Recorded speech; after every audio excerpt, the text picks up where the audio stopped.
mooy dañoo gis ni parti bu tudd PDS nee nañ dañoo éliminer seenu candidat bu tudd Karim Wade ñu ni conseil constitutionnel ni mu ko éliminer nee nañ dañoo ger ñaari magistrat yu fa nekk yoo xam ni dafa am ku leen ger ñu ne léegi ñoom dañuy déposer li ñuy tuddee càkkutéefu commission d'enquête parlementaire maanaam ñu sàkku assemblée nationale def ab l'enquête ci li nga xam ne moom moo xewoon ca conseil constitutionnel ñu ne léegi ñoom daal am nañ ay firnde que daa am ay magistrats yoo xam ñu ngi ci juróom-ñaari sages yi te dañ leen a ger léegi nag ñoom dañoo bëgg ñu def ci ab l'enquête ñoom waa PDS ne nañ ñoo koy def kan lañ ci àndal waa groupe parlementaire bu Bennoo Bokk Yaakaar waa léegi sénégalais yi kaay leen ñu waxtaan léegi bu dee li ñëpp xam mooy dañoo jàpp ni le président du conseil supérieur de la magistrature mooy le président de la république Macky Sall conseil constitutionnel bi ñëpp dañ ni Macky Sall moom moo leen teg ci boppu conseil constitutionnel bi te ñëpp dañoo gëm ni indépendance de la justice amul parce que même magistrat yi ñi ngi xeex pour ñu am loolu wala kon waa PDS suñu jàppee ni conseil constitutionnel bi daf leen a xañ ñu am candidat muy Karim Wade parce que dañ ni conseil constitutionnel wax ne Karim Wade dafa am ñaari nationalité française ak nationalité sénégalaise ñu ne loolu li tax mu jël décision boobu magistrat yi ko jël dañ leen a ger waa léegi bu dee ñaari magistrat rek lañ ger ñaari magistrat ñoom mun ñoo décider di parce que conseil constitutionnel ñoom seeni décision dañuy voté waa léegi bu dee ñaari magistrat rek lañ ger kay yeneen juróom ya kenn géru leen kon kay bu ñu voté juróom ya gañe bu dee juróom ñaari magistrat la ñoom nee na ñaar yi lañ ger léegi bu dee ñaar yi lañ ger te ñaari kese ñoo taxaw ni nañ invalider la candidature de Karim Wade mais bu dee 2 contre 5 kon kay la candidature de Karim Wade est validée mais ñii kon yëpp ñii ñoo bëri tappale ñu ne dañ cee ger ñaari magistrat yoo xam ni ñoom ñoo tere Karim Wade nekk candidat léegi ñaari magistrat lan la tekki ci juróom-ñaari magistrat parce que conseil constitutionnel bu ñuy jël décision bu ñu déggoowul dañuy voter bu dee ñaari magistrat yooyu la ñu wax ne dañ leen a ger léegi bu ñu leen geree bu ñuy décider léegi juróomi magistrat yi ci des kay lañ décider ñoom ñan gerul bu dee ñoom geruñu leen kon ñaar ñii lañ ger kon léegi bu ñuy décider kay wax dëgg yàlla décision ba day favorable Karim Wade kon loolu mooy première tappale bi beneen tappale bi waaw léegi bu dee dañ ni léegi conseil constitutionnel léegi ñoom dañoo jàpp ni daa am ger bu fa am léegi kan moo geraate léegi kan moo joxe xaalis ba bu dee daa am xaalis bu ñu joxe kan moo am intérêt ci ger lit kan moo am intérêt bi recours bi kan moo ko def Thierno Alassane Sall waa léegi Thierno Alassane Sall moom fu mu bokk Thierno Alassane Sall Karim Wade nekk candidat lan la ko yàqal moom opposition nee na la bokk moom Thierno Alassane Sall bu dee opposition la bokk léegi Karim Wade nekk candidat lan la ko yàqal parce que ñoom ñëpp ki ñuy xëccool mooy ki xëccoog nguur gi léegi Karim Wade su nekkee candidat moom lan la yàqal Thierno Alassane Sall ba Thierno Alassane Sall taxaw naan day déposer ab recours ci Karim Wade pour ñu neenal candidature am léegi xaalis bi ku ko joxe ki déposer recours bi moo joxe xaalis bi wala daa am keneen koo xam ne moo ko def loolu jox xaalis bi kan moo am intérêt jox xaalis bi bu dee xaalis daa am bu ñu joxe avantage yooyu ñuy wax bu dee daa am ko joxe kan moo ko joxe Amadou Ba ku ne gis na ni bëggul ñu reporter élection yi parce que arrangé wu Amadou Ba bëggul ñu reporter élection yi léegi kan moo joxe xaalis bi il faut parce que pour ñu wax ni danoo ger nit kan moo am intérêt ci geraate kan moo geraate loolu c'est important pour ñu wax ko ñu ne Amadou Ba moom moo ñoom waa PDS attaqué tuuti lañ attaqué moom Thierno Alassane Sall tuuti lañ ko attaqué alors que Thierno Alassane Sall moom moo def recours bi pour ñu invalider la candidature de Karim Wade sur la base de la double nationalité waaw léegi Thierno Alassane Sall léegi moom nañ ñu wax ban intérêt la am ci mbir moom pour demander ñu invalider la candidature de Karim Wade donc Thier moom fan la bokk loolu du nga ko leeral Sénégalais yi ci nguur gi la bokk wala ci opposition bi la bokk ban la ci bokk bu dee xaalis am na kan moo ko joxe kan moo joxe ci xaalis bi kan moo am intérêt ci ñu invalider la candidature de Karim Wade ba muy joxe xaalis parce que ku ne dañoo ger kay mooy dañoo génn a joxe léegi kan moo génn a joxe ensuite c'est important sénégalais yi àtteñ waa Bassirou Diomaye Faye moom lu ñu ko fi jàppe woon Bassirou Diomaye Faye dañ ko fay jàpp parce que dafa def ab post Facebook lu mu wax ci post Facebook bi ka day wone ni justice Sénégal du justice bu moom boppam que justice bu ñuy joxoñ yoon wi muy jaar la du loolu rek la wax da koo wax rek bind ko da koo bind ci post Facebook am da koo bind post Facebook kese la def moom Bassirou Diomaye Faye ñu dem jàpp ko léegi waa PDS dem def ab requête wax ni danoo ger ay magistrat te kenn jàpp leen mais réew mi ñun duñu xolaat suñu bopp léegi ñoom dañoo dem li ñu def lu extrêmement grave la di porter atteinte à l'honneur de nos magistrats lii ñu def nga xam ni lu extrêmement grave la ñoom waa PDS li ñu def nii taxaw tuumaal les juges du conseil constitutionnel nga xam ne ñoom ñooy juges yi gën a mag ci réew mi ñu dem tuumaal leen ni dañ leen a ger te ñoom ñi leen tuumaal kenn jàpp leen te Bassirou Diomaye Faye benn post Facebook kese la def tey ma nga ne tëdd ci kaso benn post Facebook la Bassirou Diomaye Faye def wax ni moom gis na ni justice bi ni muy doxee jaarul yoon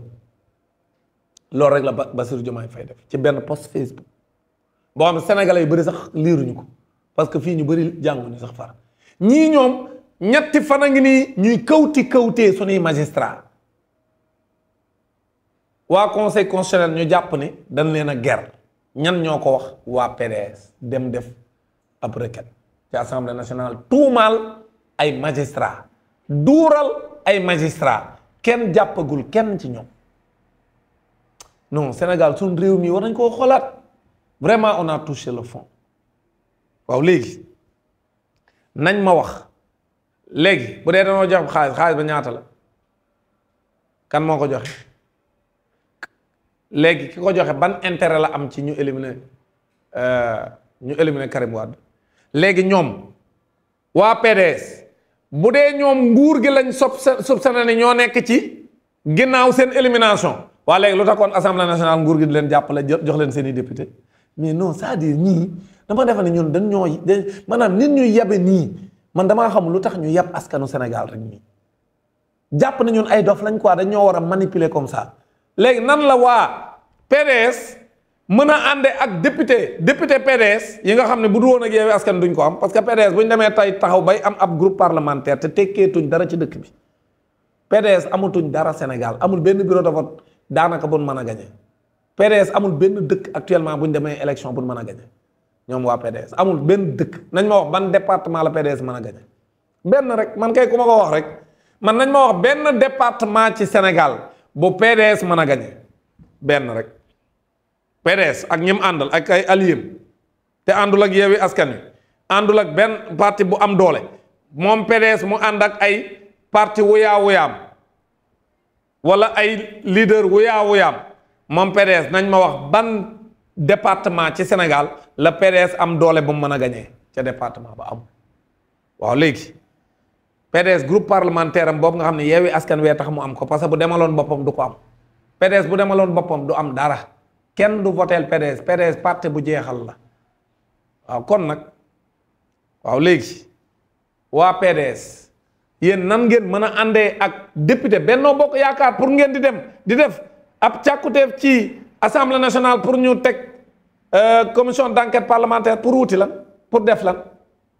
assemblée nationale bu ko defee ba pare léegi d'abord assemblée nationale bu woowee parce que pour nga def enquête commission d'enquête parlementaire ñi ngay enquête ci ñoom da nga leen di woo ñuy wax léegi ban sañ-sañ la député yi am pour woo ay juge conseil constitutionnel ban sañ-sañ ci ban loi la ñuy jaare pour woo leen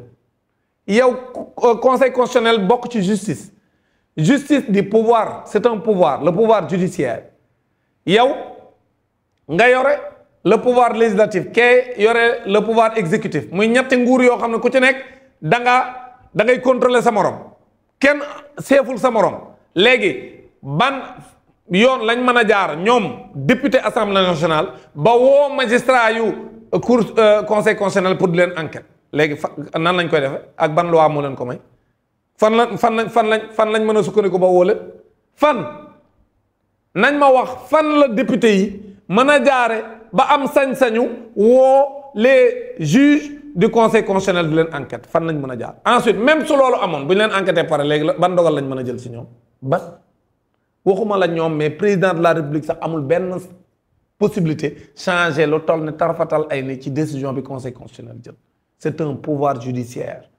amuñu benn sañ au nom du principe de la séparation des pouvoirs amuñu benn sañ-sañ bu ñu mën a def pour soppi quoi que ce soit kon président Macky Sall li mu bëgg a def pour sénégalais yépp xam ko mooy dafa bëgg a jaay doole mënta fexe parce que feeñ na moom président Macky Sall nag feeñ na bërki dem boo njaay la woolee recalé yi bi mu leen woowee c'était pour que nee nañ ñu waxtaan du woon pour loolu li Mimi Touré demul ca waxtaan wa ak Bougane Gueye ak Abdourahmane Diouf loolu moo yàq seen plan Macky Sall xam ne boobu yàqu na mu wax Yoro Dia tappalekat conseiller communication ministre conseiller mu ne ko bindal tontu leen am ñu ne da koo def pour ñàkk leen fayda non daa découragé daa xam ne ñooñu mu recevoir oon palais munu caa sukkandiku pour dàq élection yi mu wax ci lettre bi moom Yoro Dia cette lettre là qui ne vaut rien du tout parce que moom amul benn d'ailleurs cette lettre là qu'est-ce que ça représente rien du tout mu daal di wax ca lettre ba rappeler nag lu leer effectivement que élection yi kenn mënu koo dàq que conseil constitutionnel décision bi mu jël pour valider des candidatures amul benn banqaasu réew mi bu ci mën a dellu ginnaaw amul loolu la constitution bi wax constitution bu Sénégal moo may sañ-sañ conseil constitutionnel cote donc moom rek moo mën a wax kan mooy nekk candidat ak kan moo ko dul nekk te su xasee jël décision mënatuñ koo soppi beneen bi mooy CEDEAO li mu wax lu leer la juróom benn weer avant élection yi kenn mënuta soppi li nga xam ni moom mooy laal élection fii ci Afrique mënta nekk Afrique sowu jant amul benn réew boo xam ni bokk nga CEDEAO boo xam ni dem nga ba élection yi des lu mat juróom benn weer ngay soppeeti dara ci processus électoral bi kon Macky Sall mënta dàq élection yi amul dara lu mën a sukkandiku ba dàq élection yi amul lépp lu mu def lu dul organiser élection yi leer dans une semaine ñu commencé campagne électorale bi Amadou Julde Ba dem nekk ci terrain bi di campagne ki Ousmane Sonko tànn nekk ci campagne bi moom it ak ñeneen ñim tànn la yeneen opposants yeeg ñeneen candidats yi les 20 candidats ku ci nekk na ci terrain bi di campagne à partir du 4 février campagne bi door takkarnaas sonkorisé yi bari tappalekat yi di làqatu duñ mën a campagne loolu moo mën a am leneen mënta am Macky Sall mënta yàq élection yi conseil constitutionnel lii mu jël kenn mënu cee dellu ginnaaw waa PDS nag gënati nañoo feeñ man bi ma leen fi tuddee fan yi ñu nekk ku nekk di ma woo di ma jëm man dama leen a lijjanti man fu ma demal man kenn damaa mën a xoqatal man li may wax ci réew mi kan moo ma ko teree wax kan moo ko mën a teree wax yéen waa PDS yéen ak Macky Sall la ànd yéen ak Macky Sall yéen a ànd ba ngeen àndee nag du léegi de depuis le protocole de Conakry ba léegi yéen a ànd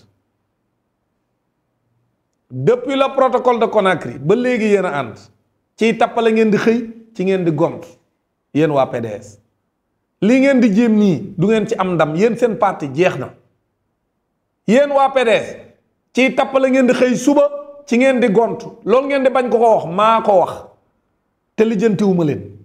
yéen xam ngeen lijjantiwuma leen parce que man dara ñoruma dëgg rek moo ma ñor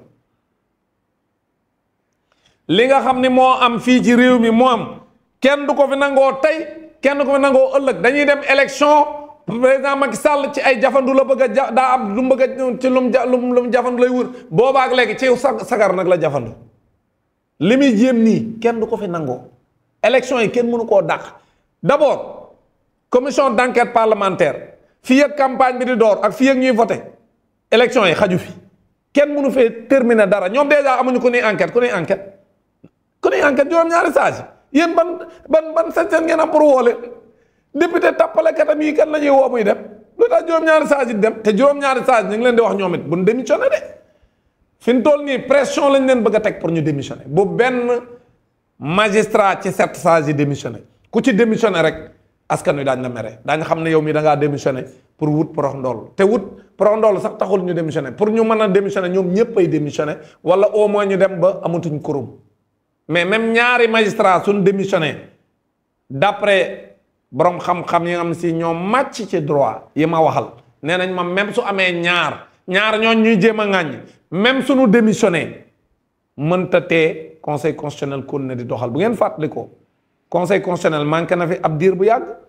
ñu ne Macky Sall falal yeneen magistrat mu bañ te teewul conseil constitutionnel mi ngi doon doxal di décider conseil constitutionnel même bu matul juróom-ñaar yi mën naa décider kooku pour mu leer ci bopp sénégalais yi même bu amee ay magistrats yu démissionné tant que la moitié des magistrats ñi ngi fi démissionné wuñ conseil constitutionnel bi day conduire le processus jusqu'à son terme conseil constitutionnel day continuer ba proclamer résultat yi kon benn ay magistrats yu démissionné taxul conseil constitutionnel bi bañ a continuer def liggéey Macky Sall amul pouvoir de dissolution parce que pouvoir exécutif la yore le pouvoir exécutif ne peut pas dissoudre le pouvoir judiciaire loolu pour mu leer le pouvoir exécutif maanaam ki yore réew mi ak nguuram mënuñoo dissoudre justice mënuñu ko même assemblée nationale bin ko may sax mu mën koo dissoudre il faut au minimum 2 ans pour mu mën ko dissoudre Macky Sall assemblée nationale kese la mën a dissoudre te même assemblée nationale bi tant que matul ñaari at mënu koo dissoudre pour mu leer ci bopp sénégalais yi Macky Sall mënta dissoudre conseil constitutionnel mënta ne pour mu leer ci bopp sénégalais yi mënul nekk bu ñu gëmloo sénégalais yi loolu mënta ne